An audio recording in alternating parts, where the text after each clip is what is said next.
Oh, crud. All right. Hi, everyone. I am Jamie Havley, Director of Communications for the Galveston Diet, and I will be moderating this first Pause Life webinar of the Pause Life webinar series called Don't Lose Sleep Over Menopause. So thank you so much for joining us today. We are so happy to welcome our guest, Dr. Whitney Roban. Dr. Roban is a sleep expert, author, and founder of Solve Our Sleep. Her mission is to provide the sleep education and support we need to not only survive, but to thrive.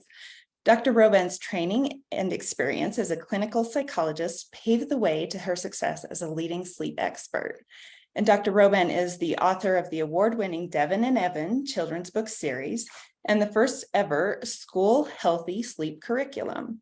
She's also sought after presenter and resident sleep expert to corporations, schools, hotels, spas, and wellness companies. Dr. Roban's been featured in national media such as the New York Times, CNN, The Today Show, NBC News, ABC News, Fox News, Forbes, and Rolling Stone. Thank you so much for being here, Dr. Roban. And our host of today's webinar is Dr. Mary Claire Haver. For those that don't know her, she is a board certified in Obstetrics and Gynecology and is a certified culinary medicine specialist from Tulane University. She is a Louisiana State University Medical Center graduate and completed her obstetrics and gynecology residency at the University of Texas Medical Branch. Dr. Haver was a clinical professor at UTMB and the University of Texas Health Science Center at Houston. She served as a hospitalist, associate residency director, and assistant professor in her career. And in 2021, she opened Mary Claire Wellness, a clinic that's dedicated to caring for the menopausal patient. She has amassed over 3 million followers across social media by posting advice for women going through menopause.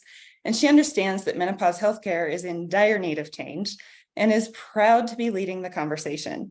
Her educational background and her own experience led Dr. Haver to develop the national best-selling book and online program, The Galveston Diet, to three-pronged lifestyle plan that encourages fuel refocusing, intermittent fasting, and anti-inflammatory nutrition to manage hormonal symptoms, stabilize weight, and revitalize the body as it ages to provide benefits that will last a lifetime.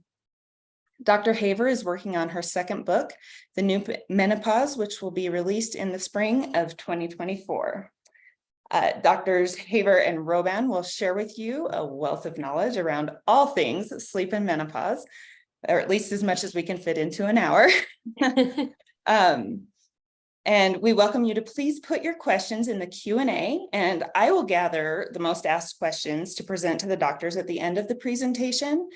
And this webinar is intended for educational and entertainment purposes. So while our panelists are doctors, they are not your doctors, unfortunately, and they won't be able to address any of your specific medical questions, but we will do our best to arm you with information to help you have meaningful conversations with your own providers. So with that, I will turn it over to Drs. Haver and Roban.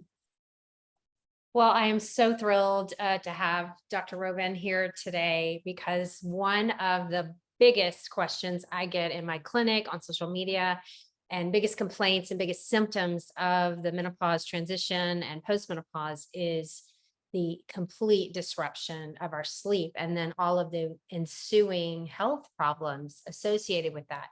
So can you tell us medically, from a physiologic standpoint, how does menopause really affect sleep? Yeah, so how does it not affect sleep, right? So many menopause symptoms. I think probably the number one is the night sweats and hot flashes. It's impossible to sleep through that when you just wake up like head to toe, just full in sweat and your whole bed is wet. So very hard to sleep through hot flashes.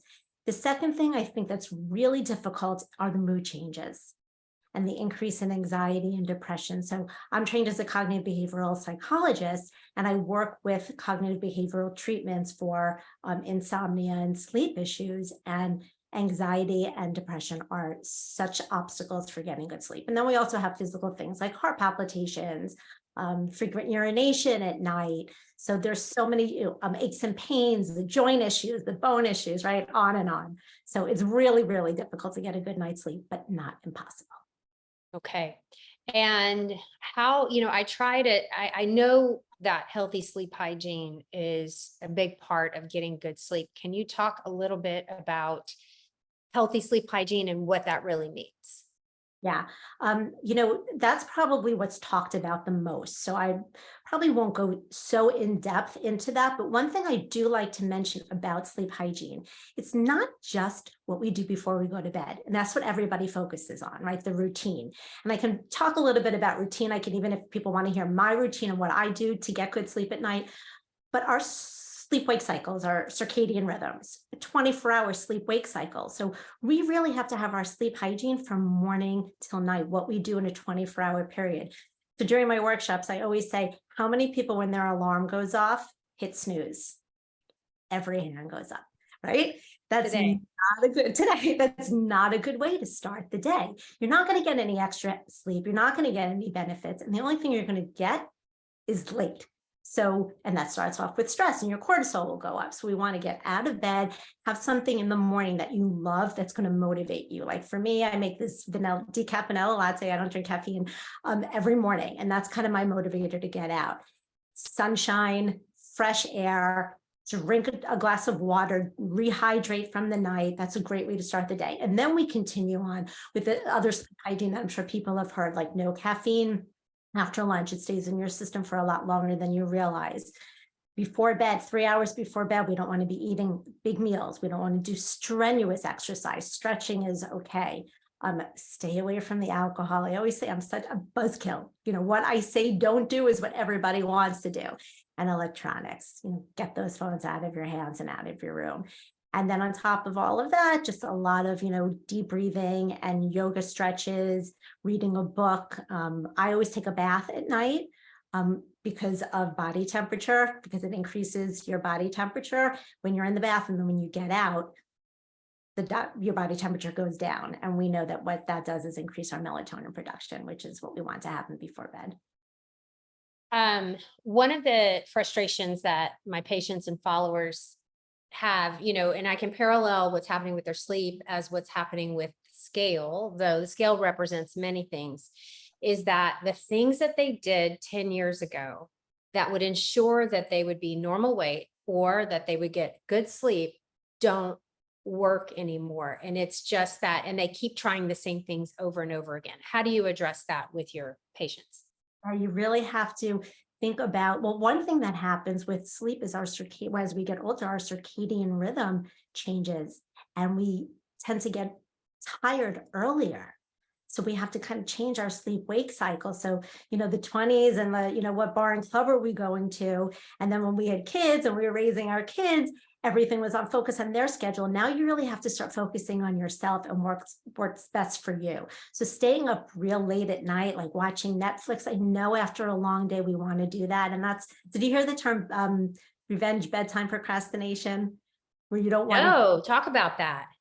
People know they're supposed to go to sleep, but we're so spent from the day, not focusing on ourselves, that we want to have a little me time. And that puts bedtime off. And when you miss that window of opportunity where it's like that sweet spot to fall asleep and you get overtired, you're just kind of putting, a brick wall in front of yourself. It just makes it harder to fall asleep once the adrenaline and the cortisol start flowing. So sleep schedules are super, super important. And the other thing we also have to realize, again, going back to like our 20s, I always say it's so ironic that, we didn't sleep that much when we were young. We were out, then we were raising our kids and it was difficult to get sleep. And now's our time, right? We should be able to start sleeping now. Those of us have kids, or kids are out of the house, and then all of a sudden menopause and boom, we can't sleep again. So, staying away from the alcohol is really, really important. Same. I mean, if I make the choice to have alcohol, I am sacrificing my sleep, and I have to acknowledge that and come to terms with that. I cannot drink like I used to, and it's a bummer, but it's a bummer. And my physiology has changed in multiple ways, and I am going to sacrifice a good night's sleep, which will then take me down for 2 or 3 days. Right. So, Exactly. And what we have to realize when we're going into those nights, like recently I did go out and, in New York City and I heard a band and I had, a couple of drinks. I knew I wasn't going to sleep well that night. That's okay. Because so much of it is how we think about it. And if we start to freak out, you're not going to have fun and it's going to affect the, many nights after that. So just accept that, okay, not every night is going to be great, but on a consistent basis, as much as possible, we really have to try to do all those things that help sleep, not hinder it. so when you talked about electronics, I've heard a lot about blue blockers. I mean, is it the electronics, that stimulation of just mindlessly scrolling, or is it the blue light? I really don't understand how that affects us as much, because my Kindle is on my phone and I like to read before I go to bed. And like, I'll read something, it'll be like, oh, and I'll jump over to Instagram and, I know I'm sabotaging myself, but how bad is it really just having an electronic device versus wearing the blue blockers? So the thing is, with electronics, there's two things. You said it exactly, Dr. Hafer. It's the blue light, like going into your eyes, tricking the brain into thinking it's daytime, and decreasing the production of melatonin, melatonin being the sleep hormone that we want to increase, not decrease. So that's one aspect of it. But the other aspect of it is the emotional aspect of it. We're addicted to our phones, and that's based on what we see and the dings that we hear and the dopamine that it creates every time you get, a like or a message, and you go down that rabbit hole. So for the blue light, we have something that could help, which is, night shift mode on your phone, or wearing blue light blocking glasses, or having blue light screens on your tech. But we can't, we don't have any barrier to that emotional component. And the most difficult part of sleep, again, I love that we're doing this because you're, the MD part and I'm the PhD part of it, is the psychological aspect of it. Our brains need to be relaxed. And anybody that's on their phone knows, either from, a positive, experience on your phone to a negative, you're going to have some emotional reaction, which is going to make it harder to fall asleep. And can you mentioned melatonin, the natural production. Patients come to me and ask about THC and cannabis, gummies, melatonin, Tylenol PM, some of the sedatives. Can you give us an overview of in menopause, which of these therapies you feel like are beneficial, which would you stay away from, and how to use them? Okay, let's start with melatonin, because melatonin production during the pandemic increased by 200%. So years ago, when I did these sleep workshops, I would have to explain what melatonin is, but now I would say, well, everybody knows now because most people are taking a gummy of it. So there's just a few things, and I'll go over it really quickly. There was a recent study, I don't know if you saw it, Dr. Haver, that came out. They studied the contents of what's in melatonin, and they found that because it's not FDA regulated, right? Right. You don't need a prescription for it. They found that there was either in some brands 0% of melatonin of what it says on the label to upwards of 400% because it's not FDA regulated. So you kind of don't know what you're getting. You have to be careful. So that's one thing about melatonin. Another study that was done, they found that it decreases sleep latency. That means the time it takes to fall asleep between 4 and 8 minutes. I mean, that's really not all that significant. So a lot of times I feel like when people are taking it, they really maybe more of a placebo effect. Okay. And lastly, with the research is that there's short-term research that it's safe. So all of you out there listening, if you're taking it, there's really no research right now that shows that it's harmful short-term, but it's not studied long-term. And I know people that are taking it for years.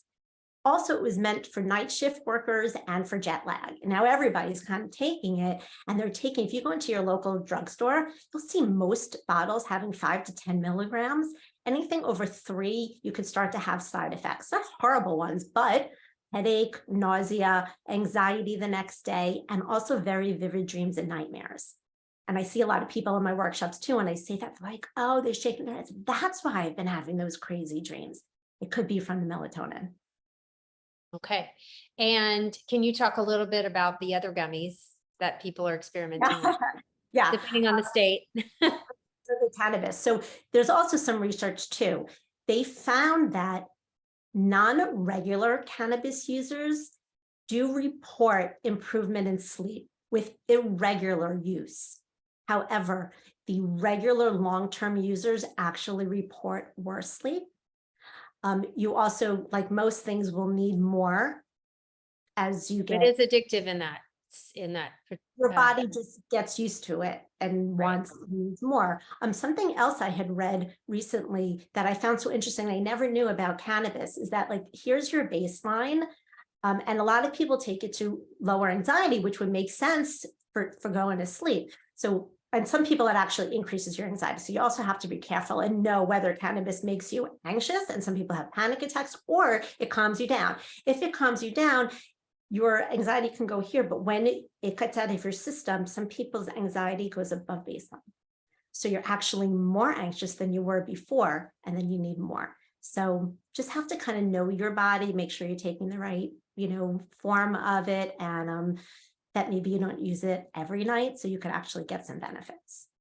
So in my patient population, the top complaint for sleep is that they're falling asleep usually with no problem, but they're having middle of the night awakenings and they're really struggling. And that's when the anxiety or, the brain starts going and they're struggling to get back to sleep. Can you talk about that and tips for that?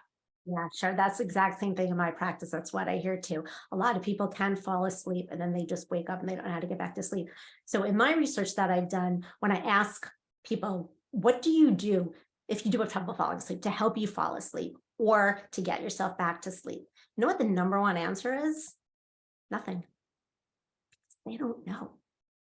And that's really why I wrote this school curriculum years ago, and I implemented it from elementary through high school, is because sleep is never taught, right? We're really not discussing it at home, and it's not taught in the schools either. And it's such an important aspect of our everyday, success and existence. So what I love doing is teaching people what you can do to help yourself get back to sleep. So one of my most favorite techniques that I teach is something called a cognitive distraction. And I equate it to, do you remember when your parents used to say, count sheep? Mm-hmm. Yeah. It's just a distraction. So there's something that I use whenever, and again, I'm a sleep expert, but I don't get great sleep every single night. I'm a good sleeper, but there are nights when it's just not working for me. I've taught it to my own kids who are now 18 and 21, to their friends, clients, and workshop attendees for many, many years. And it's simple as the ABC game. So A is apple, B is boat, C is car. You go through the whole alphabet, you will definitely get to Z. Start again, you might go through a few rounds. If that's, and I teach that to little kids. So for adults, if that's a little too easy, I suggest people theme it. So I personally like to do like positive words. So A is amazing, B is beautiful, C is courageous. And again, you go through the alphabet because it gets a little bit harder. You just don't want it to be stressful. So if you can't think of a word on that letter, you just skip it. These kind of techniques work, but they take time. And what I find for most people is they will follow up with me and they'll say, I tried it the next night or that night after your workshop, and it didn't work for me. These things, we're not light switches. All these methods don't just, work like that. You have to be consistent, because when it does finally work, then you go into that next round another night with this positive thought of, oh, I know that I have something now that I tangible that I can do. And then it's going to work quicker and quicker. Awesome. Can you talk about magnesium? That is something that I often recommend to my patients, specifically the LThenite. There's so many brands on the market. There's a lot of confusion over which brands do what. Can you discuss that? I want you to really do a deep dive into that, but I just want to tell my kind of most recent experience with magnesium. I was not taking it. I actually don't take anything for sleep, luckily, because I think just because of my commitment and the field that I'm in. But my doctor had recommended taking magnesium for bones, for osteoporosis, to prevent osteoporosis. And a few weeks into it, I wasn't making the connection. I was getting such deeper sleep than I ever got, like to the point where if I had to wake up in the middle of the night to use the restroom, I was almost falling asleep on my way back to my bed and getting really, and all of a sudden I realized, oh, wait, I'm taking magnesium. Could that be? And I'm so excited. I love it. And a lot of my friends take it. A lot of my patients take it. And people really generally all have the same real positive feedback that it kind of works for sleep. So I'd love to hear what you think about it. So there's multiple forms of magnesium on the market, and they have different, and they don't all work the same. So for example, we take certain types of magnesium to induce bowel movements, diarrhea. We take it for a bowel prep before a colonoscopy, for the relief of occasional constipation. There's some that don't absorb very well through the gut, so they stay in the gut and they induce induce bowel movements. So then there's ones that cross over well, like glycinate, and do a wonderful job about raising your baseline magnesium levels, because about half of us don't get enough in our diets to support baseline function. And so then there's one particular brand that seems to cross the blood-brain barrier very, very well, and is used in a lot of studies when they're looking at magnesium and ADHD, depression, anxiety, a lot of mental health disorder, and for sleep. So for that reason, I often recommend, when people, are still struggling with sleep despite hygiene and HRT and everything, let's try this.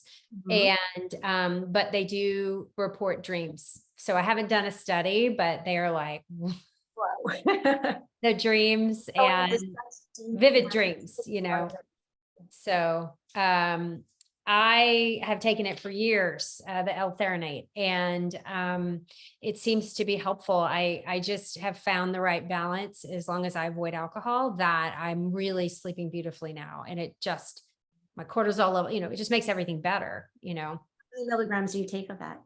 I do the 240. Okay. Yeah. So I'm working great, but maybe I'll. Oh, I'm sorry. It's 160. My bad. 240 is the RDA. I'm taking 160. So I'm in a daily amount. So how do you get your clients, your workshops to prioritize sleep? I think sleep is something we took for granted. And now that it's taken away from us, we realize that we need to put some work here. And I think that's where the frustration comes, Absolutely. And I think it's work, and people, because there are pills and gummies and all those things to just pop, we all want a quick fix. And so people are there, what I practice is CBTI, which is cognitive behavioral therapy for insomnia. And it takes, it's weeks. And you're not going to see effects usually right away. And you might see, there's something, a part of it with sleep restriction sleep might get a little worse, and you might feel a little more tired, and people go, oh, forget this is not for me, because there are so many other things and pills that it can pop. So it's very difficult to convince people to put in the hard work. But over the long run, it's all worth it. So when I start my workshops now, I say, when I first started this field, the prevailing thought was, I'll sleep when I'm dead. And now fast forward almost 2 decades, and the prevailing thought is, I better sleep so I don't end up dead. Yeah. And that's how much the field of sleep has changed. So it's not as difficult to convince people of the importance of sleep. Everybody knows it's important, but a lot of people just don't know why. So I really like to get into what happens while we sleep? What are you missing when you don't get good sleep? And people don't really understand that. They didn't know that there's so much that goes on, maybe more than during the day. And sleep affects literally everything you do. Everything. Right? From morning till night. I describe it like a big umbrella that's over your head, and it protects you from head to toe. And everything you do during the day with a good night of sleep will feel better, will be better. And a bad night of sleep can make it worse. So, another big thing with menopause, and I know that I'm starting to experience it, is that brain fog. Is that something you hear also? Oh, all the time. Every day. So memory consolidation happens while we sleep. So what we learn during the day goes from short-term memory to long-term memory while we sleep. Hormone regulation happens while we sleep of cortisol, which is the stress hormone, right? The sex hormones, the growth hormones, the hunger hormones. People don't know, right? That there's 2 hormones, leptin and ghrelin. Yeah. Leptin tells you to stop eating, that you're full. And if you don't get a full night's sleep, you're not going to have enough of that. The next day you're going to overeat, and you're going to be looking for outside sources of energy. So you're going to be eating unhealthy foods. Weight gain. Right. So it is like, for you and I, it's medical, it is hormonal, but it also is behavioral, and we need to fight that together, and now luckily, and hopefully if we have time, you can get into a little more of the HRT, because what I told you before we went on is, Yeah. I don't give medical advice, but I quote you, Dr. Haber, a lot. Tell people to follow you. This is what Dr. Haber says, and to follow you. But I say HRT, the magic potion now, right, is estrogen, progesterone, magnesium for sleep. And that's what seems to work best. And people are still just super, super scared of the HRT. So I know that's a whole conversation in and of itself, but can you summarize why it'll be okay now? So I know that for the last 22 years, since the Women's Health Initiative was this amazing study that was put together, it was the first large scale randomized perspective, the gold standard of studies in our world.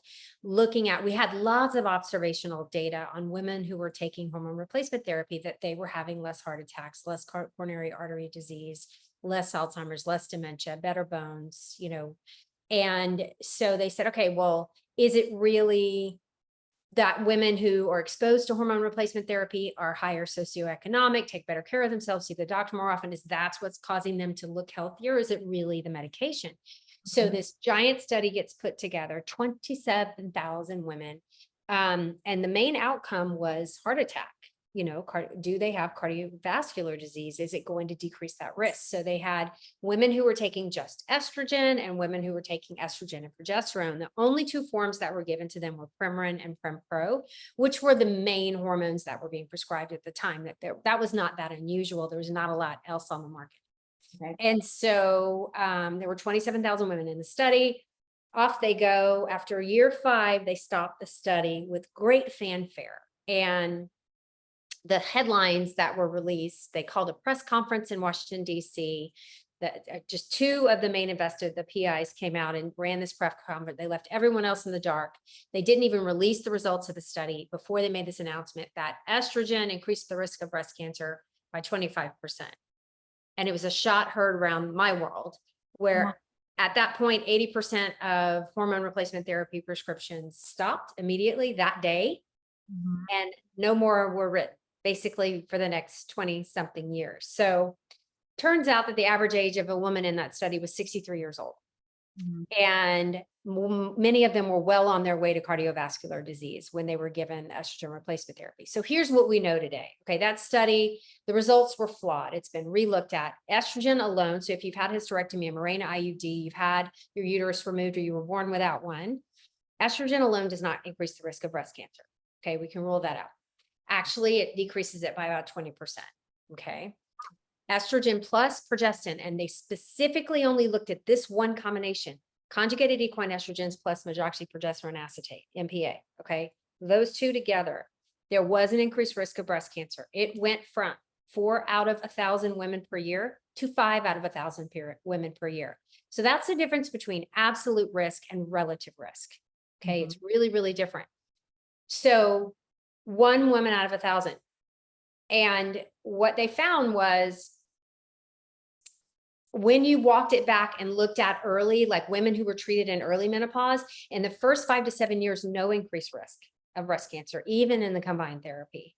And it was the older patients given the hormones that seemed to have. So estrogen seems to be great at protecting healthy cells, but not so great once diseases get started, like cardiovascular disease. So I have no problem if a woman has no contraindications. And that's another thing. There's a lot of misconceptions around what are the contraindications.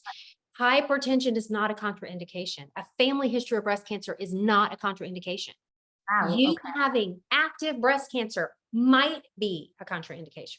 Okay, it depends on the type, on how old you are. There's a lot, have your ovaries been removed? There's lots and lots of so many, it's just really a small fraction of women who are not going to have this therapy available to them. But here's the biggest problem. We have a complete lack of education in our healthcare system around this information. It's like we're still practicing in 1998.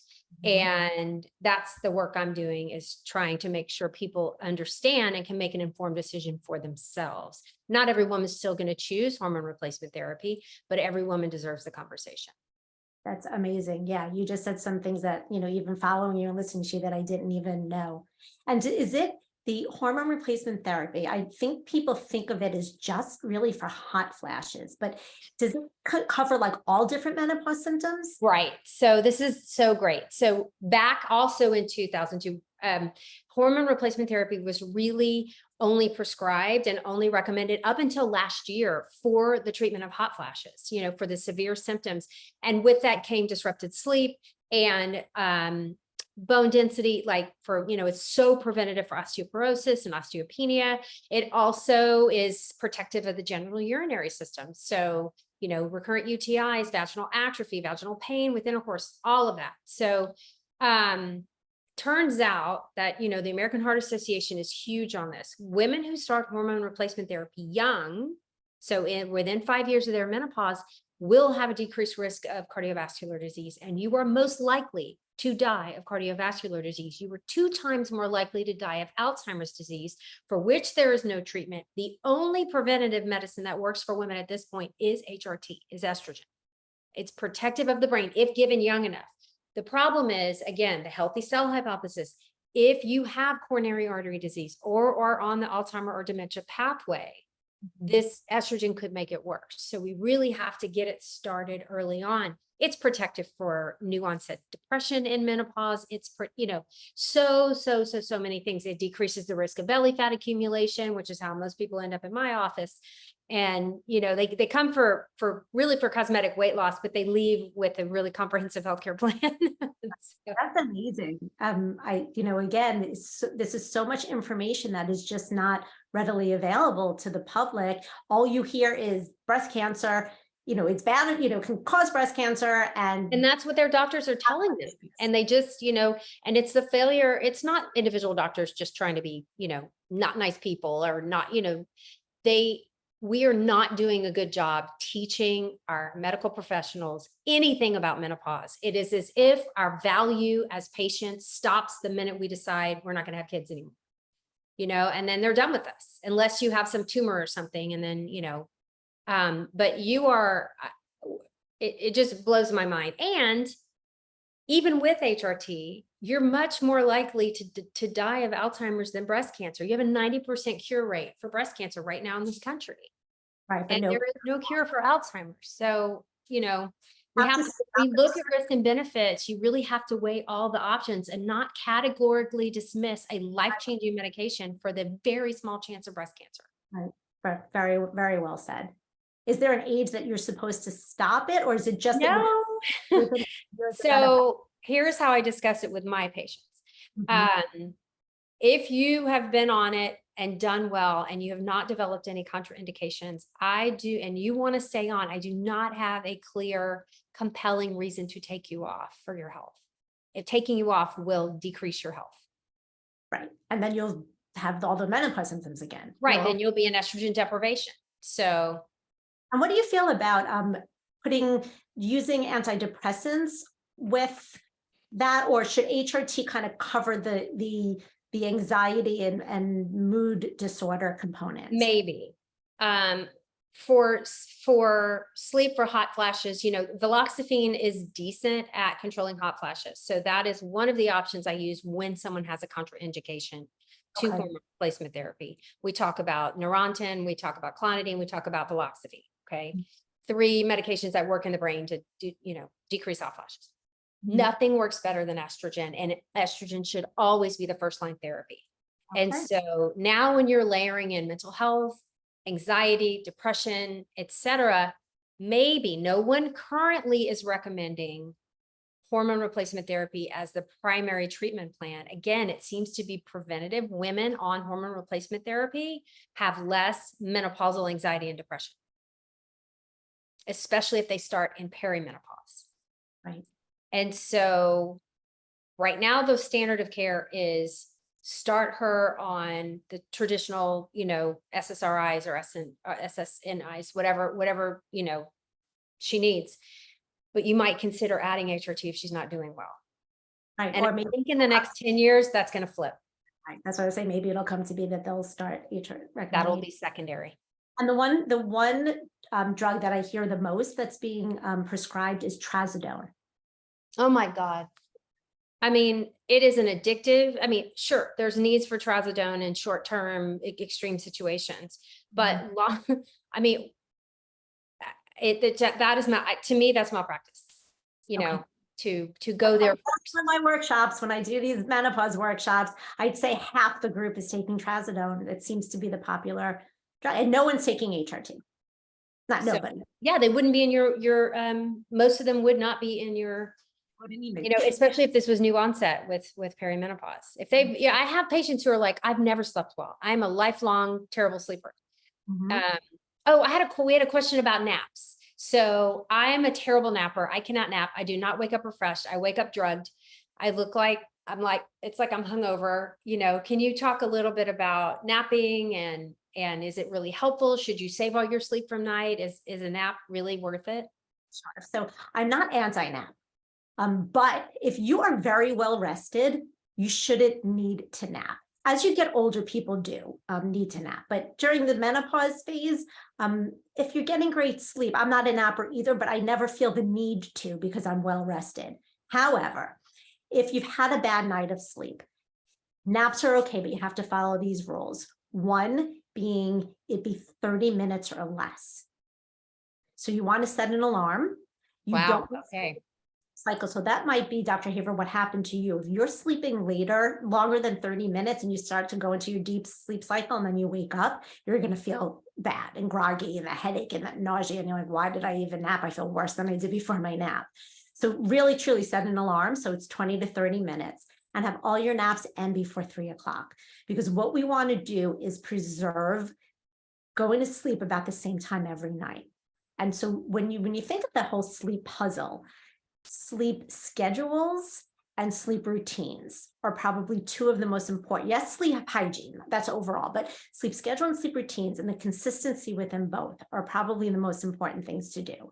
So trying, and I know it's hard, going to bed and waking up about the same time every day, even if you had a bad night of sleep the night before, you should not sleep in. You should get up at the same time. And then maybe that next day, take a little quick nap, early afternoon, 20, 30 minutes, and try to go to bed about the same time every night. That way you keep your circadian rhythm consistent so your body knows what to do and it will actually get tired. You can't fall asleep if you're not tired, if you're not sleeping. You can't force it. Sleep is something we just can't force.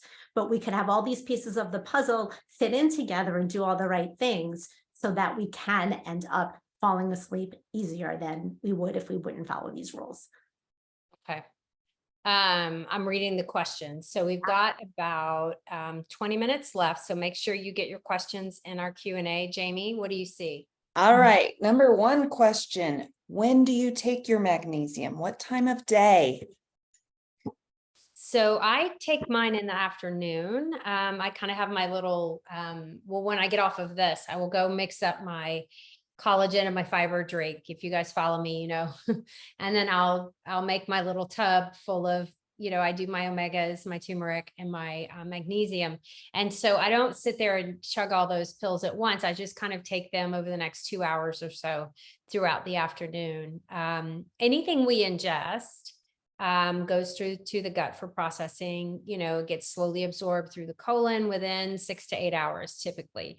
So unless you have a really empty stomach, a lot of things will change the rate at which you absorb a medication. Like if you have a lot of fat in your colon, it will slow things down. So I kind of break my fast at the same time every day. I kind of do have a little habit. So for me, and I can't say this is going to work for everyone, if I take my mag in the mid to late afternoon, it seems to work the best for me, but it may take some experimentation for you. Dr. Robin, what do you think? I was just taking it about 3 hours, 2 to 3 hours before I went to bed, and it seems to be working. So I probably will just stick with that. But, if taking it earlier might be easier, there are other medications and supplements that people take. So, is there something that magnesium should not be taken at the same time as if people are on any other kind of supplement or medication? That's something they have to talk to their doctors about. It's really important, especially if you're on a prescription medication. A lot of our supplements, and people are really into supplements now, can interact. And so there should be, read those warnings on your labels, send a note to your doctor. Look, before you start a new supplement, if you're on a prescription medication, because there can be some really dangerous cross reactions. Mhm. My doctor started telling me to start taking D3 and K2 for bones. Mhm. So, and it is a little confusing as to, do I take that with the magnesium or, in the morning or, yeah, so definitely speaking to your doctor is probably the best idea. This is a great question for you, Dr. Robin. How much sleep do we need, and does menopause change our needs as far as the amount of time we need? That is a great question. So adults need on average between 7 and 9, with the average being 8. So I always say, how do you know? Because that is a big difference, right? 3-hour, difference where you need 7, 8, or 9 hours. Try to find, if you're sleeping well, try to find a week where you don't have to set an alarm and see when your body naturally wakes up. And then work backwards to see what time you need to go to sleep. If you go to sleep the same time every night, and your body naturally wakes up at a certain time, you'll know whether you're a 7, 8, or 9-hour sleeper. So I did this many, many years ago, and I know I'm an 8-hour sleeper. That's my magic number. 7, I'm good. Anything less than 7, I'm really going to struggle for the day. And no, it does not change during menopause, the sleep need, nor does it change as we get older. And that's a misconception that a lot of people have. The thing that changes is something I talked about earlier, which is your circadian rhythm, your sleep cycle moving a little bit earlier. So you still, older adults need between 7 and 9 hours, but they usually get it. They go to bed earlier and they wake up earlier. And if they can't get it at night because they have trouble staying asleep, that's when naps often will, come in and play a significant role. Awesome. Thank you for that. Dr. Haver, this one's probably for you. There are a number of questions coming in with people getting mixed information about when it might be appropriate to start HRT and when is it too late to start HRT. There's sort of a combination of those questions. So we don't have any well-controlled studies that are, or any studies at all that look at when a person starts hormone therapy and at what point are they going to begin to have the maximum health benefits. And I'm talking about decreasing your risk of cardiovascular disease and neurodegenerative disease. Definitely the minute you have a hot flash, the minute you start feeling symptoms, the minute your sleep's disrupted or you're having bone, muscle, joint pain, whatever, even if it's in perimenopause, you are a candidate to begin hormone therapy and whatever that looks at for you. We know that women who start, there's 3 kind of hallmark look backs that have found that women who started hormone therapy in perimenopause had lower incidence, new onset of depression in menopause. Women who started in perimenopause who had the ApoE4, like the Alzheimer's gene, had a higher brain volume, higher cognitive scores in menopause than women who weren't. And then women who were started in perimenopause had lower cardiovascular disease. The type of hormone therapy really can affect different disease states as well. For example, when oral hormone therapy works great as far as your bones and your brain and where it goes in the body. Unfortunately, because of the first pass effect of the liver, it will bump your clotting factors. So for those of you who've had a blood clot or at high risk for clots, due to family history or genetics, you should never take an oral, but you are still a good candidate for transdermal estrogen therapy. And everyone, there is not a contraindication that we know of at this point for vaginal estrogen, which specifically treats atrophic vaginitis. If you're suffering with recurrent UTIs, which will keep you up from sleep, or an irritable bladder, which will wake you up in the middle of the night, vaginal estrogen can be a miracle for you, and everyone can take it, even someone with active breast cancer. No increased risk, never been shown to have a blood clot, nothing. So I think a lot of doctors are misinformed and are just saying all estrogen is bad, we can't give it, we're going to kill someone. I mean, I had a patient who has compound migraines, and her neurologist told her, we had started her on estrogen, and her neurologist told her it will change your viscosity. And I've never heard that in my life. So of course I think, what am I missing? So I immediately go to the literature and start looking up viscosity and estrogen. Turns out there's no association. She just assumed it would give this woman a stroke. And transdermal has no association whatsoever with blood clots, none. And so, but a lot of doctors are just saying all estrogen is bad and not understanding the nuances and the differences between. Now, when do you stop?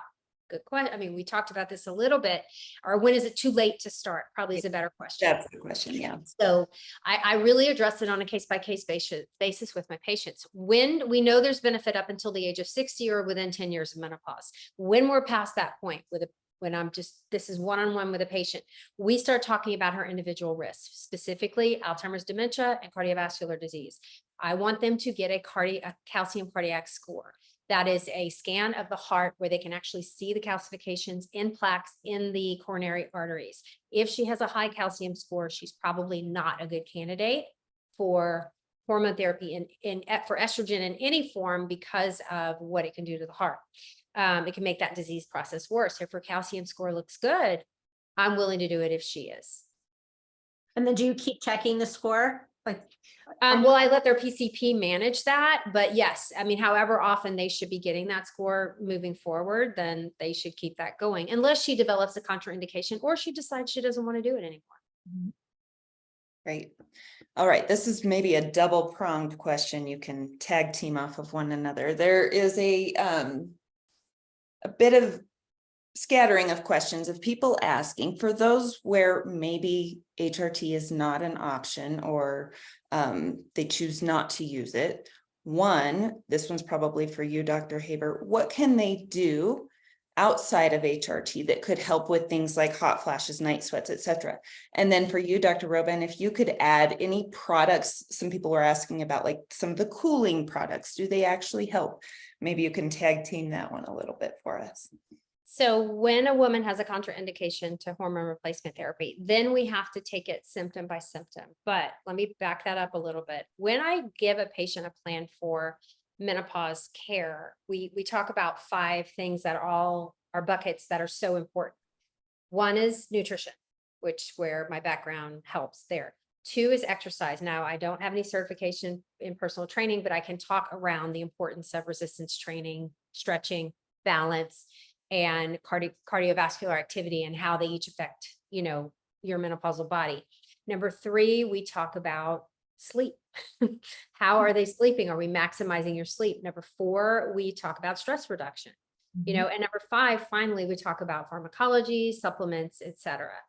And so if hormone therapy is not an option for them, we still have these other buckets, which are so important and could intervene. And nutritionally, there are dietary patterns that have been shown to decrease the risk of hot flashes. Women who eat a certain pattern, for example, Mediterranean, there are certain cultures that don't have hot flashes, not like we do, and so we know that there's nutritional patterns which also are related to lower risk of cardiovascular disease.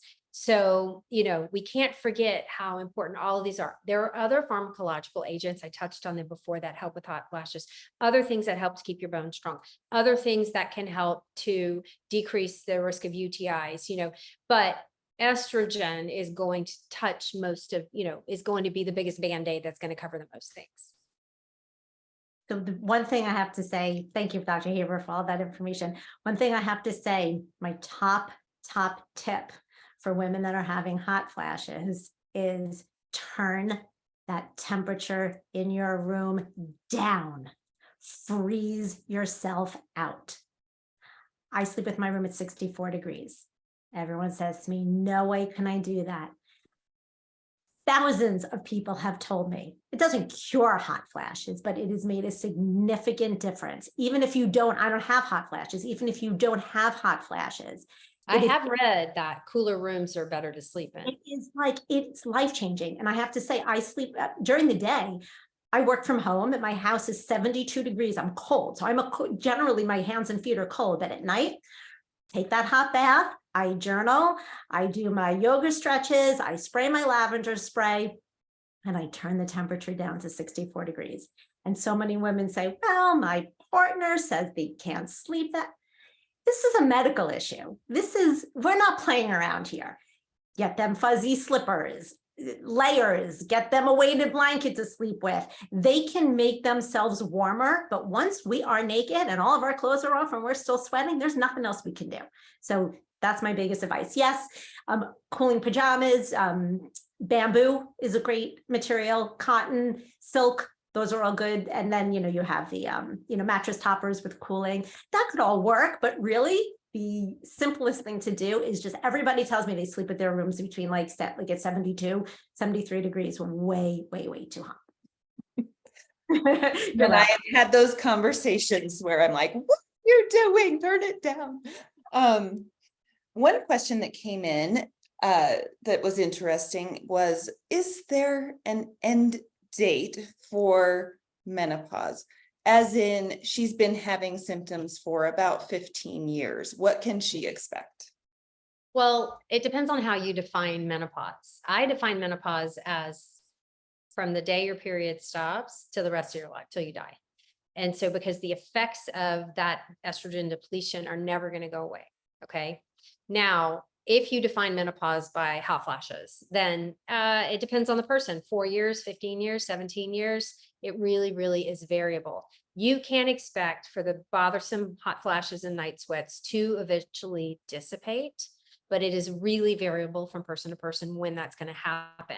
I get a lot of people frustrated, like, you're always talking about menopause, but you never talk about postmenopause. And I think it's just a language barrier, because when I say menopause, I mean from 35 until death. Like what I'm saying applies to all of us. And we are so much more than just hot flashes, or lack thereof. Right. Absolutely.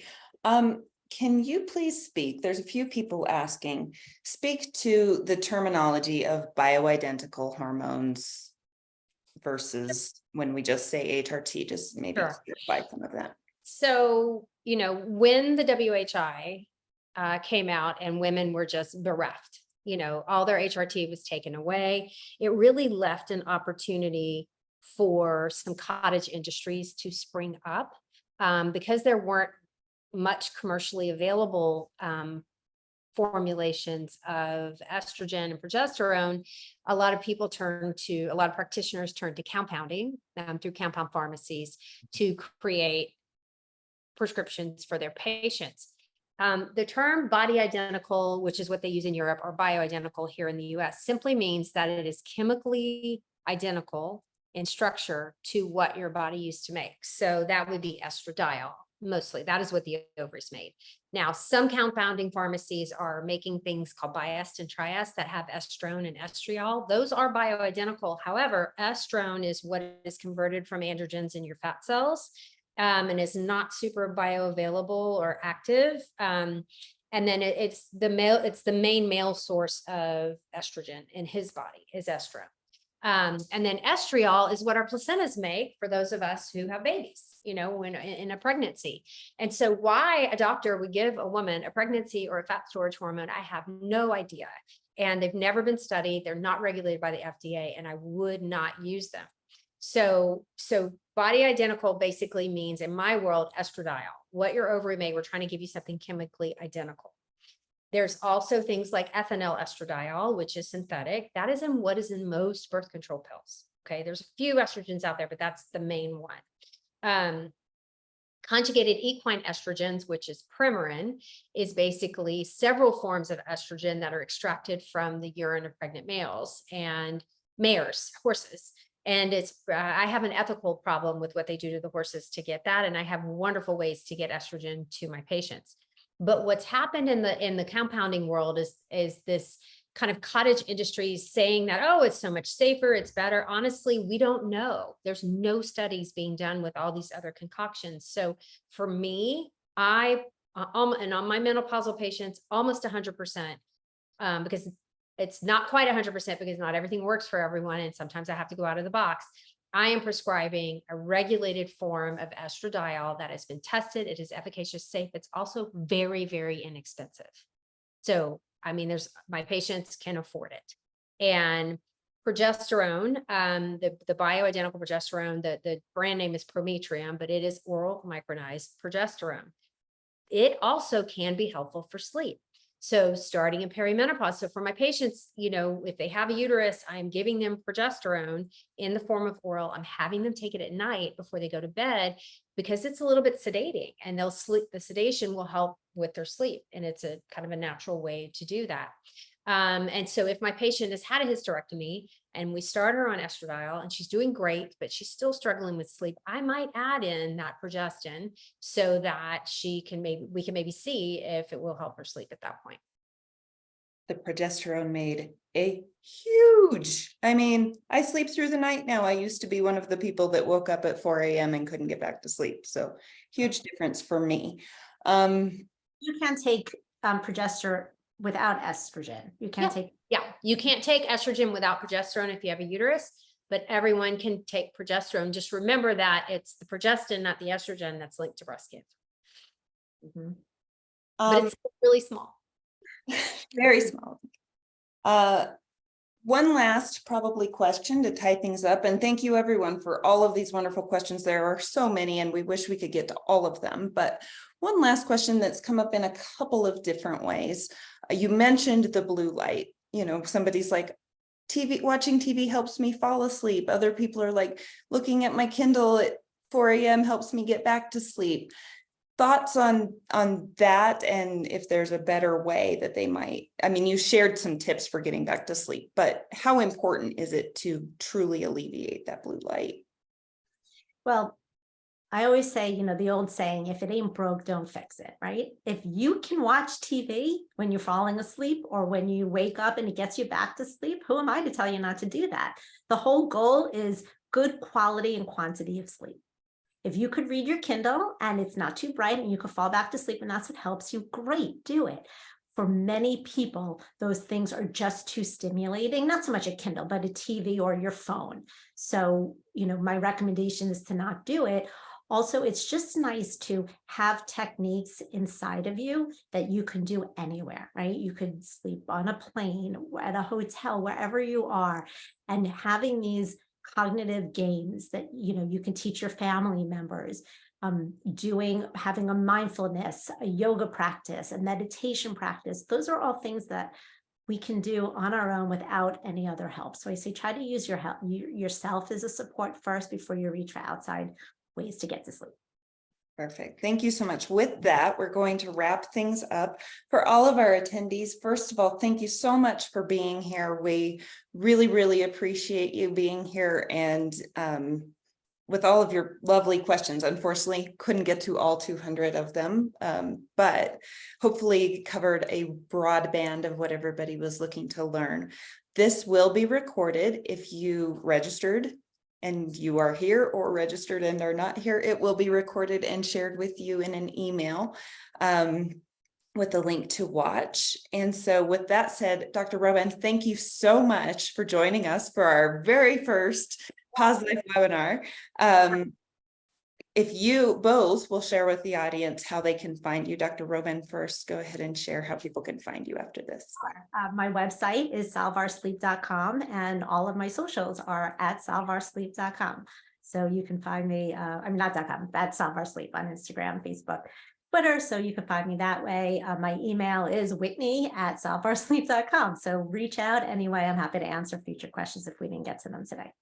Perfect. Keeps it simple. Dr. Haber. So our website is galvestondiet.com, but you can find me on social at Dr. Mary Claire. And if there are additional questions that you need some help with, you can reach out to our success@galvestondiet.com and we can help you there. Wonderful. Thank you both so much for being here, and thank you, attendees. And we hope you will find us for our next one. Thank you so much. Bye, everyone.